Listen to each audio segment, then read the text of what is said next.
given the increasing diversity of America's populations, the dangers of sectarianism are greater than ever.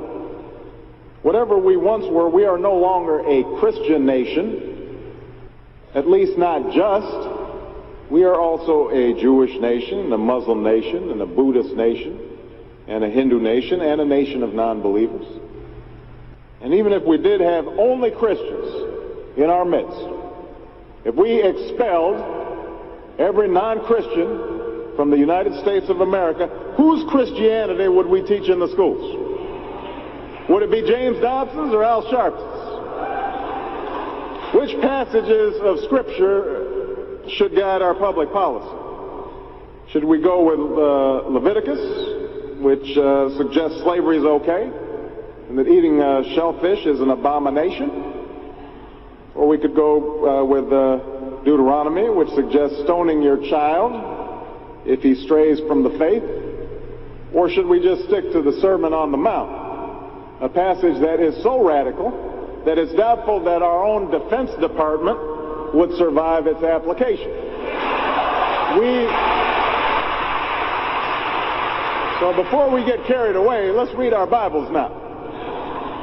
Folks haven't been reading their Bible. Which brings me to my second point. Democracy demands that the religiously motivated translate their concerns into universal rather than religion-specific values.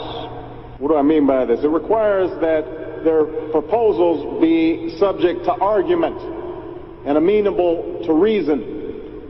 Now, I may be opposed to abortion for religious reasons, to take one example, but if I seek to pass a law banning the practice, I can't simply point to the teachings of my church or evoke God's will.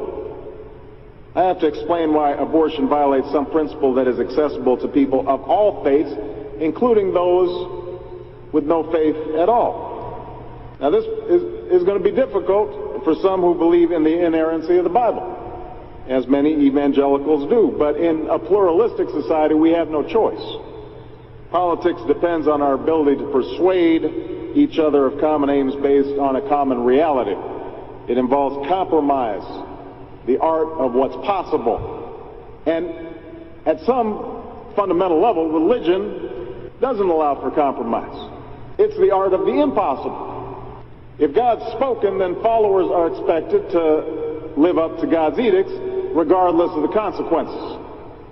Now, to base one's own life on such uncompromising commitments may be sublime, but to base our policy making on such commitments would be a dangerous thing. And if you doubt that, let me just give you an example. We all know the story of Abraham and Isaac. Abraham's ordered by God to offer up his only son.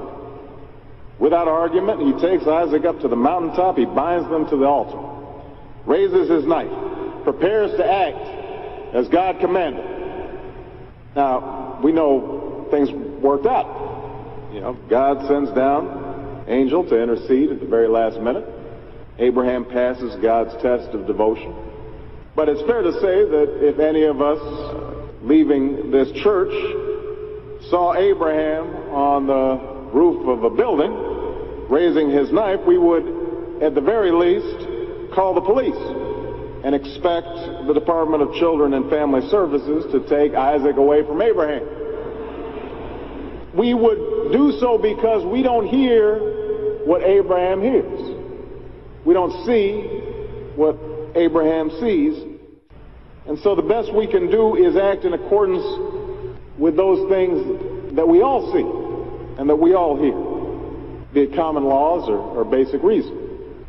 So we have some work to do here. But I am hopeful that we can bridge the gap that exists and overcome the prejudices that all of us to one degree or another bring to this debate. And I have faith that millions of believing Americans want that to happen. No matter how religious they may be or may not be, people are tired of seeing faith used as a tool of attack.